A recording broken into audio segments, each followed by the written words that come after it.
Alright, hey guys, what's up? It's Pluto here. I'm bringing you a part 2 of building blocks of Guilty Gear Strive. Part 1 was on dash blocking, and part 2 is going to be on faultless defensing, or FDing. So just for starters, how to do it is either use an FD macro, or you hold two buttons, and you can hold down back or back, and you'll get this green bubble. What this bubble is basically doing is it's burning your tension, but it offers you push block and some other applications. Something to keep in mind with the push block is it pushes both you and the opponent away. It doesn't push just the opponent, and it does just push you. So if I have our soul do 2S, you can see we both moved. Something else that's important to just blocking in general, crouch blocking and stand blocking have different pushback values. So I'm going to have the soul do close slash far slash far slash, and you can see that the second far slash connected while I was crouch blocking, but if I'm stand blocking, the second far slash will whiff.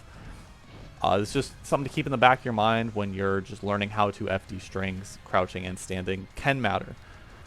Okay, with that being said, I want us to take a step away from thinking of push block or FD as push block. While it can be used as push block, it's more of a spatial control tool. IBFD is really, when you think of push block, you should think of IBFD. So why do I consider FD a more of a space control tool? So we'll start with, at the end of the last video, I was talking about dash blocking and how if you dash block all day, you'll get a close slash eventually, or they're going to do something to defend their space. So we'll just say the soul is going to do 2S to defend their space.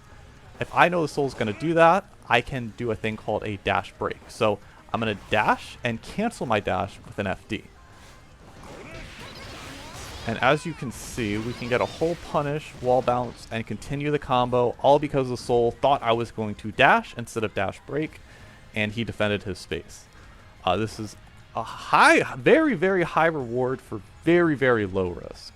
Like, worst case scenario, I dash broke, and I'm still right here. I spent the slightest amount of meter to do this, and my reward is huge if they decided to whiff a button. Alright, and another way to use FD as sort of a space control tool is a dash FD. So as I said before, that faultless defensing will push both you and the opponent away. There's a way to negate this, and it's by adding a dash before your FD, so it'll look like that. So if we pay attention, I did not move, but the soul moved further back. We'll do it a few times. We'll do it again.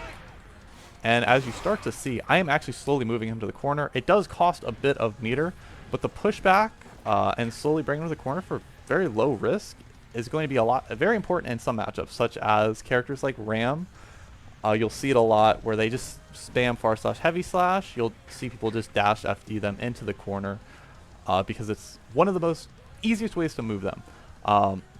Another thing to keep in mind with this is, why do we dash FD instead of just dash blocking? If I dash block, they don't move, right? I can dash block them all day. I get pushed back, but they do not move. This is why you use FD to push them back. And now, something to keep in mind between these three concepts of dash blocking, dash break FD, and just a dash FD.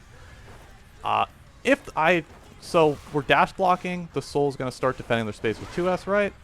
They can't cover dash block while also covering dash block FD, which makes it harder for them to hit buttons, and it gives you more of a control over the pace of which you're playing. On top of that, if they do just want to hit buttons all day, and you can't really get into that range where you can dash break to punish, you can use dash FD to push them to the corner. Like which I said, it's going to be more prevalent in matchups like Axel, Ram, Bridget, where they have long range buttons that are very hard to whiff, and even harder to whiff punish in some situations. Alright, and now we'll move on to using FD on defense. It's going to be a little bit shorter. I want to save most of this section for RPS or interaction points, but it's very important to know how your character needs to FD. FDing just everything is usually really bad. Why? Okay, I've FD'd the soul out, but what do I get from here, right? I can whiff a button. Like, I don't want to, I'm whiffing, but like even my far slash whiffs. My dolphin, that's a pretty slow dolphin. That's like 10, 11 frames. Startup, which is not ideal when he's that far away in +2. Instead, what I would do as a Mei player is, I know my threat range, where I want the opponent while I'm defending, is about right here in most situations. Knowing that, I'm going to FD 2 buttons, and now I can hit 2S and make him block. I don't really have to be scared of that. Or I could do something like a dolphin, right? And now I can get my counter hit, I can throw him in the corner, and I can get my safe jump off that.